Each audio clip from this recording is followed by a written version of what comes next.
João Félix.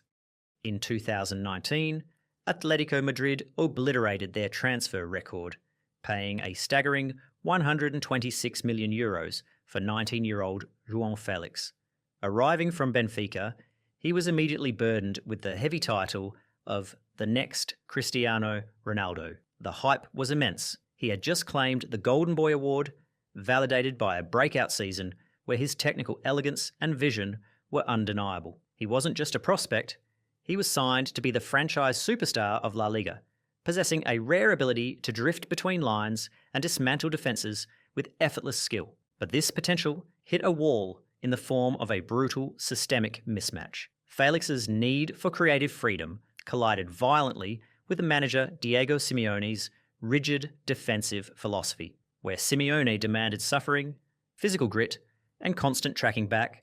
Felix thrived on instinct and offensive spontaneity. The friction was visible in every match where the forward looked isolated and stifled. He was frequently substituted early or benched, publicly clashing with a system that neutralised his natural gifts. The internal cost was evident as his confidence evaporated, transforming a joyful playmaker into a frustrated figure constantly at war with his own bench. Even loan spells at Chelsea and Barcelona failed to restore his value, and eventually the elite European doors closed. Today, exiled to Saudi Arabia, his time at the very top has effectively ended prematurely. João Felix serves as the ultimate proof that a historic transfer fee is meaningless if the player is forced into a tactical system designed to strangle his specific talent. Dele Alli. Dele Alli exploded onto the Premier League stage with Tottenham Hotspur, instantly becoming the most electrifying teenager in world football. He secured back-to-back PFA Young Player of the Year awards, a feat previously achieved only by legends like Wayne Rooney. By age 21, his goal and assist tally eclipsed Frank Lampard, Steven Gerrard, and David Beckham combined at the same stage. The hype was validated by Lampard himself, who admitted, "He's better than me when I was 20. Dale played with a street football arrogance and a predator's instinct, leading pundits to declare him the undisputed future of the English national team. Yet what the world didn't see was that the catalyst for his collapse was a devastating hidden trauma. While critics attacked his perceived laziness, Dele was silently battling the ghosts of a horrific childhood that included sexual abuse at 6 and drug dealing by 8. To survive the resurfacing pain, he spiraled into a sleeping pill addiction to numb his reality.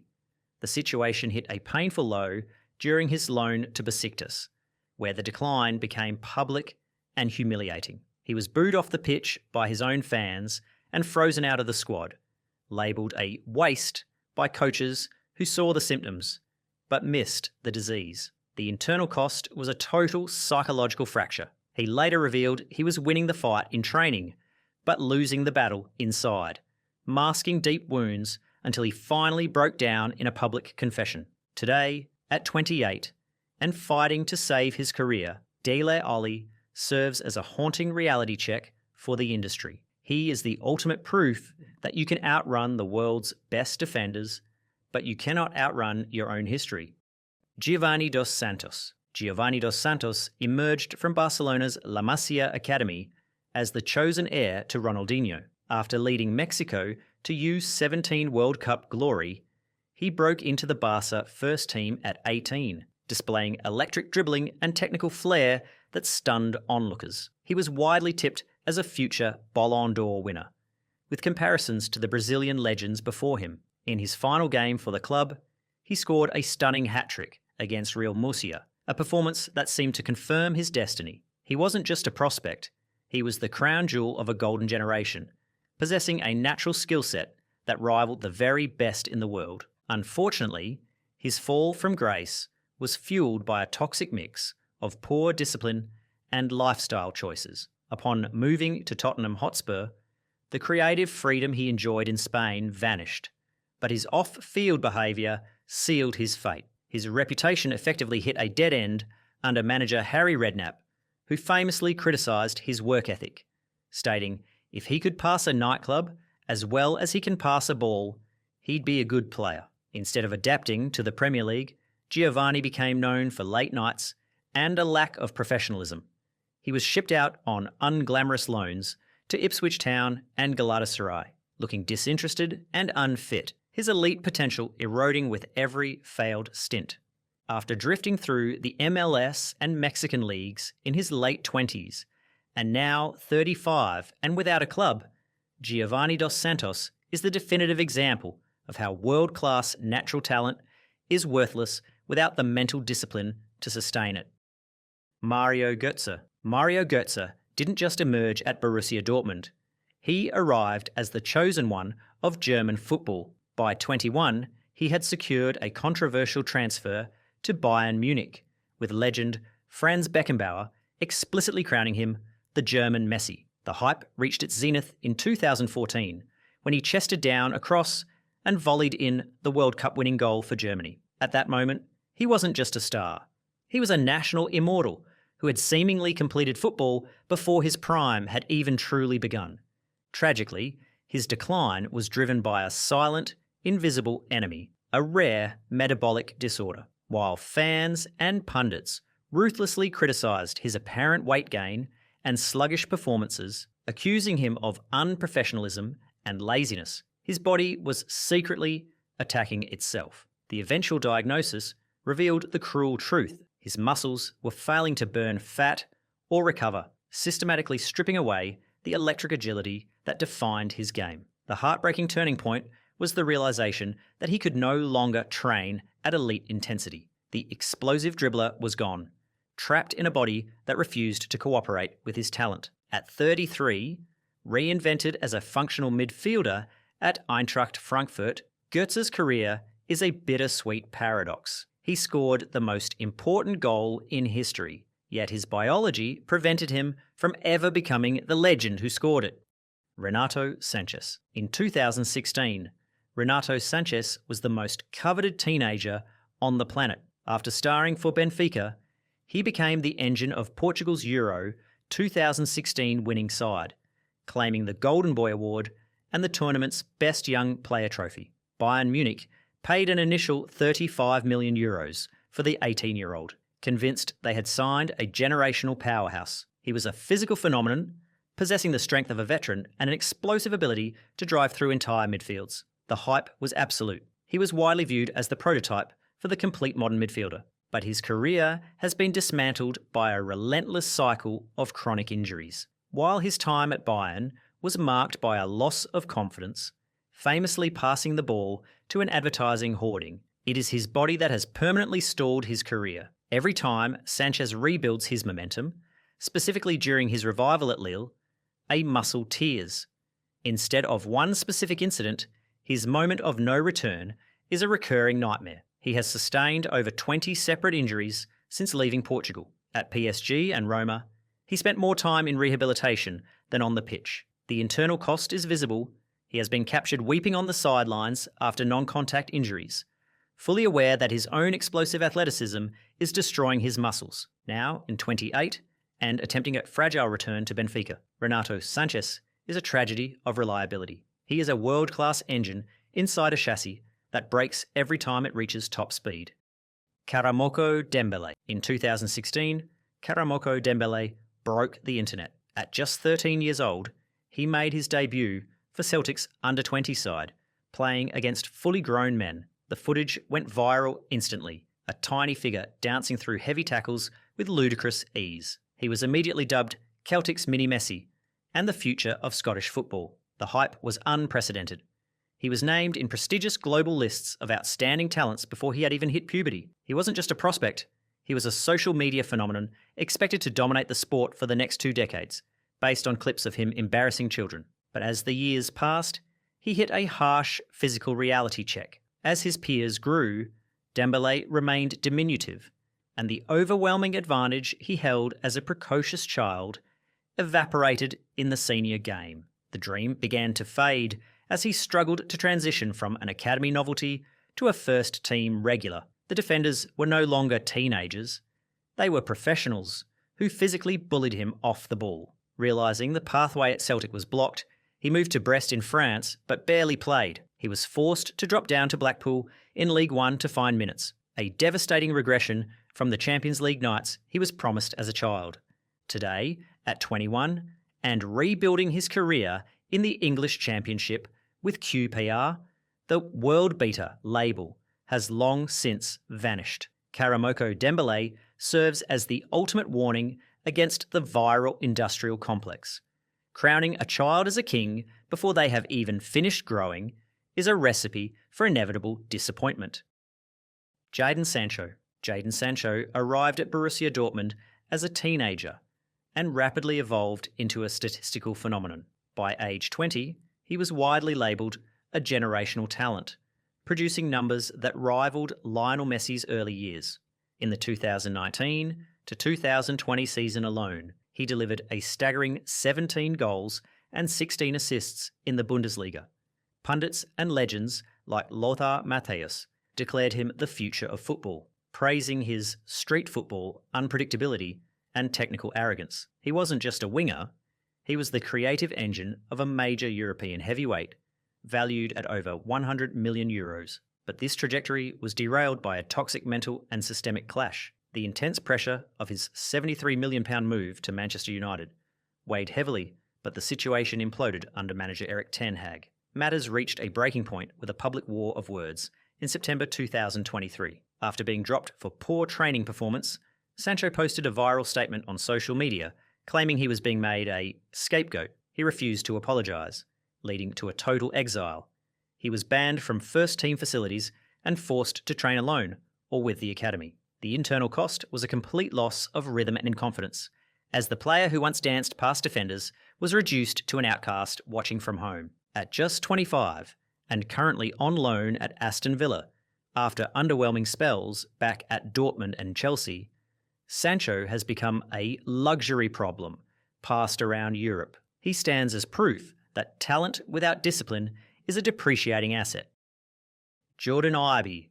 Jordon Ibe broke into the Liverpool first team at 19, immediately sparking intense excitement at Anfield. When Raheem Sterling forced a move to Manchester City, many fans and pundits remained calm, genuinely believing they had a superior talent waiting in the wings. Club legend Jamie Carragher famously stated, "Ibe has more natural ability than Raheem Sterling. He was physically robust, direct, and possessed a frightening combination of pace and power. In early high-pressure matches like the Merseyside derby, he terrorised defenders, validating the widespread belief that he was the club's next elite winger. But beneath the surface, his career was derailed by a silent, crippling battle with clinical depression. Following a £15 million move to Bournemouth, the pressure to replace Sterling's output crushed him. The decline hit a painful low during a prolonged scoreless streak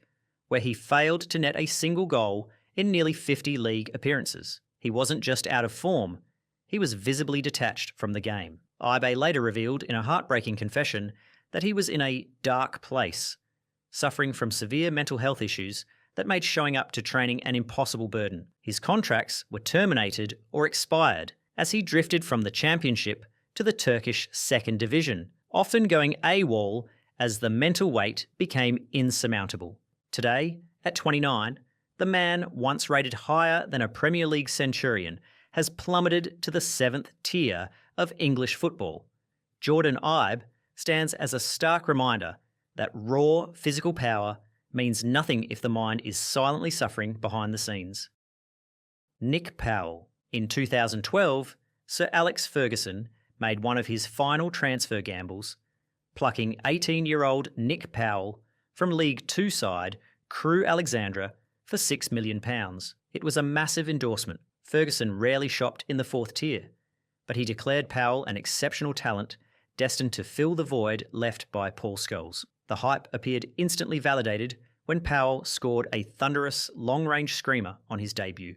He wasn't just a raw prospect, he was a technician with elite ball-striking ability who had dominated senior football as a teenager. The reality, however, was a profound mental disconnect and apathy. Powell simply did not care enough to survive at the elite level. He later admitted he didn't feel like a United player, viewing football as a chore rather than a passion. While teammates adhered to strict diets and regimes, Powell confessed to laziness, preferring video games and fast food. This attitude culminated in a moment of no return during a bizarre cameo in a critical Champions League decider against Wolfsburg in 2015.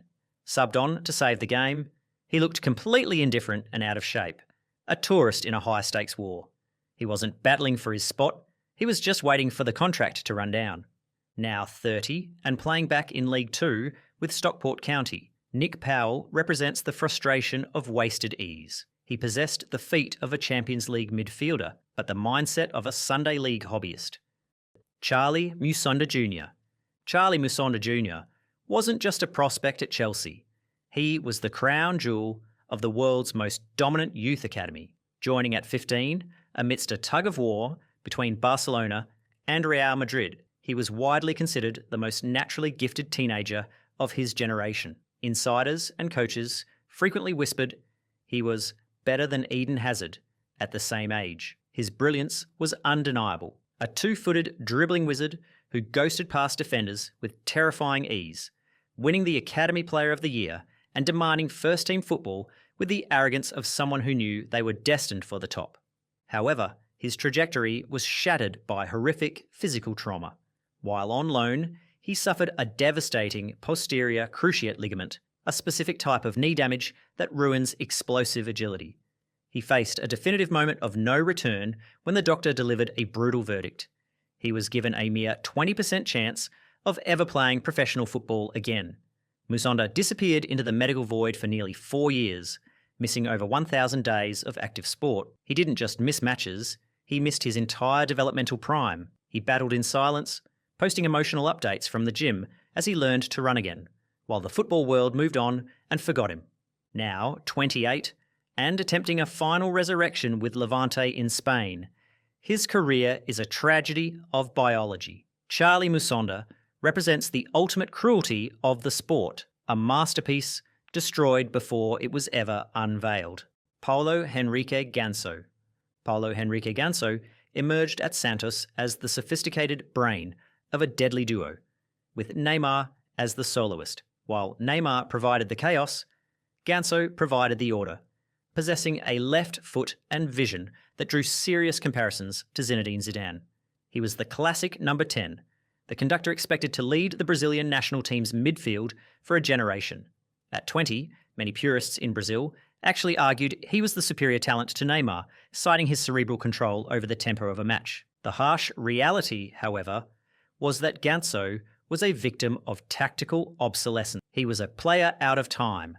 His move to Sevilla exposed the brutal truth. He lacked the physical intensity and sprinting speed required for modern European football. His limitations became painfully clear as he failed to adapt to the high-pressing systems of La Liga. He was technically flawless, but physically static, often bypassed by opponents who simply ran past him. Coaches labelled him a luxury they couldn't afford, describing him as a player playing in the wrong era. He couldn't press, he couldn't recover, and his magical passing wasn't enough to justify playing with 10 men defensively. Now 35 and playing back in Brazil, Ganso's career is a historical anomaly. He was a footballing genius, born 20 years too late, a Rolls-Royce trying to compete in a Formula One race.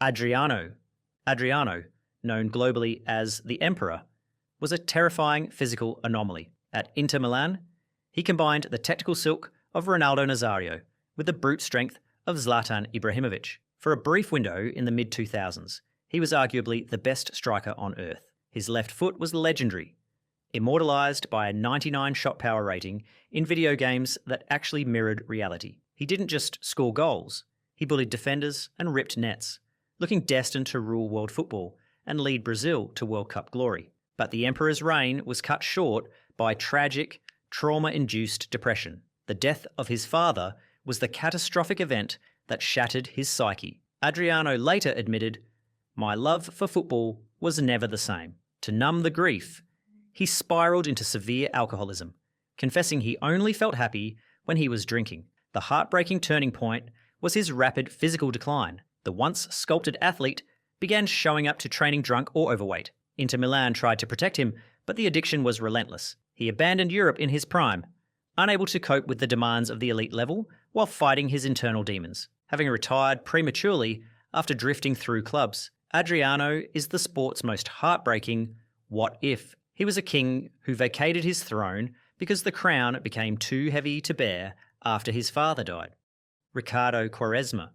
Ricardo Quaresma graduated from the Sporting CP Academy at the same time as Cristiano Ronaldo. In their teenage years, scouts and coaches frequently rated Quaresma as the superior natural talent. He was a wizard of the trivela, and outside of the boot technique he mastered to perfection. His dribbling was mesmerising, and his flair was unmatched. He earned moves to Barcelona, Inter Milan and Chelsea, carrying the expectation that he would be a Ballon d'Or contender and the artistic leader of Portugal's next golden generation. Yet his ascent was capped by ego and tactical indiscipline. Quaresma refused to adapt his game to the collective. The friction reached its peak during his stint at Inter Milan under Jose Mourinho. The manager publicly criticised him for demanding defensive work and tactical obedience, but Quaresma remained stubborn, prioritising tricks over efficiency. He became a highlight reel player, capable of moments of genius, but a liability over 90 minutes.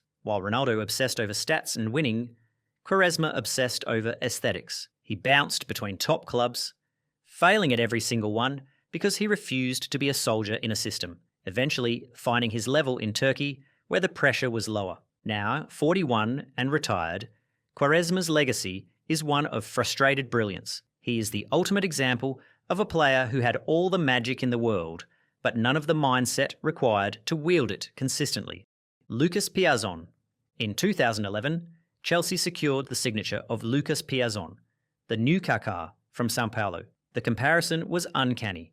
He shared the same hair, the same elegant running style, and the same nationality as the Milan legend. He was the jewel of Brazil's academy system, a playmaker expected to bring South American flair to Stamford Bridge. The hype was driven by his aesthetic similarity to a Ballon d'Or winner, leading fans to believe they had secured the creative future of their midfield for a bargain price. But the reality was far colder. Piazon became the poster child for systemic exploitation within Chelsea's controversial loan army. Instead of being developed in the first team, he was treated as a financial asset, shipped out on 7 different loans to 6 different countries in a decade. His career effectively hit a dead end with the realisation that the club had no sporting plan for him. He was simply being warehoused to maintain value. Piazon publicly criticised the club, stating he was treated as just a business, rather than a footballer. He never found a home, constantly resetting his life in new leagues, preventing any rhythm or consistency from developing. Today, at 30, and playing for AVS in Portugal, Piazon's career is a critique of modern football economics. He is the proof that being signed by a super club can be a curse, turning a potential star into a permanent nomad. Adel Taarabt. Adel Taarabt was the ultimate street footballer. At QPR, he possessed arguably the most natural skill in English football, drawing direct comparisons to Zinedine Zidane for his ability to humiliate defenders with nutmegs and roulettes. In the Championship, he was untouchable, a creative genius who played the game at his own pace. He wasn't just a midfielder, he was an entertainer who made professional opponents look like amateurs, leading Harry Redknapp to build the entire team around his individual brilliance. Yet, for all his brilliance, his ceiling was lowered by a severe lack of professionalism and discipline. His career was defined by extreme laziness and weight issues that alienated him from elite managers. Matters came to a head with a public blasting by Harry Redknapp, who famously claimed Taarabt was 3 stone overweight and refused to train properly. While he had the feet of a wizard, he had the work rate of a retiree.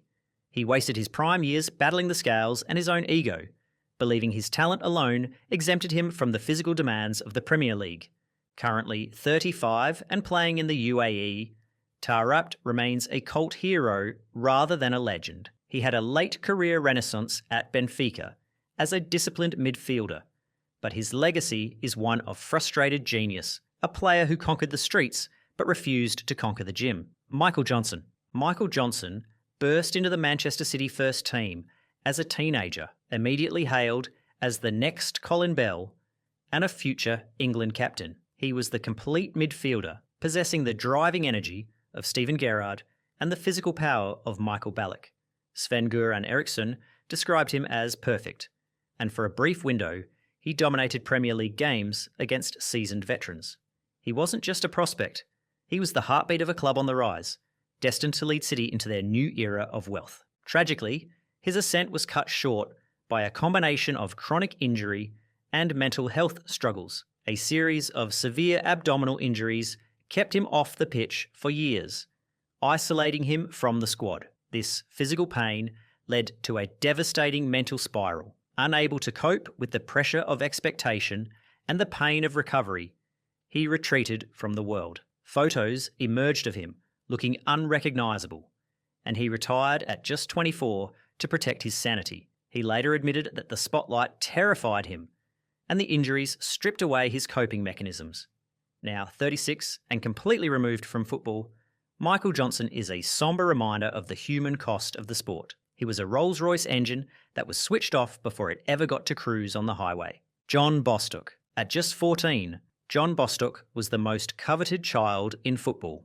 Barcelona offered him a 10-year contract, seeing him as a world-class talent comparable to their La Masia graduates. Instead, he moved to Tottenham Hotspur at 16 in a move that triggered a bitter tribunal war. He was expected to be a Premier League superstar, a left-footed prodigy, with the technique to dominate midfields for a decade. The media painted him as the boy who would save English football, placing a terrifying amount of weight on a teenager's shoulders. Ultimately, he was suffocated by that crushing weight of expectation. The controversy surrounding his transfer made him a target, and he never started a single league game for Spurs. The defining tragedy was the shattering of his confidence. Terrified of making mistakes, he stopped playing with the freedom that made him special. He became the ultimate journeyman, playing for 14-plus clubs, ranging from the Belgian second tier to the MLS and semi-pro non-league sides. He spent his career chasing the ghost of the player he was supposed to be, constantly starting over in new locker rooms. At 32, playing for Solihull Moors in the National League, John Bostock is the definitive cautionary tale of too much, too soon. He proves that a big transfer at 16 is often the first step towards an exit rather than a career.